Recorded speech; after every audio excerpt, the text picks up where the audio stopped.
Didier Drogba iyo Samuel Eto'o oo ah laba ciyaartoy oo aad dunida looga yaqaan ayaa dhaleeceeyay dhakhaatiir soo jeediyay in Afrika lagu tijaabiyo tallaalka cudurka coronavirus-ka.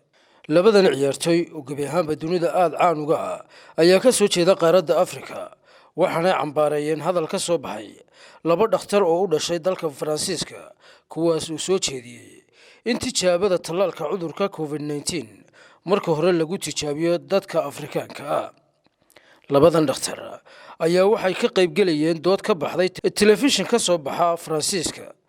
Didier Drogba waxa uu sheegay in Afrika aysan ahayn shaybaar lagu fuliyo tijaabooyinka, halka ciyaartoygii hore ee u dheeli jiray xulka Cameroon Samuel Eto'o uu ku tilmaamay dhakhaatiirta in ay yihiin dad dilaa. Hadalka ka soo baxay dhakhaatiirta ayaa waxaa si weyn u dhaleeceeyay ka soo horjeeda midabta koorka iyo dad kale oo aad uga hadlay baraha bulshada.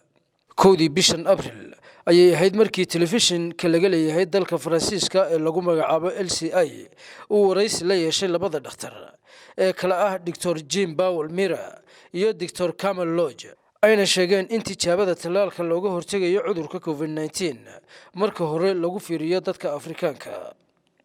Waa Maxamuud Salebaan, Somni TV, Hargeysa.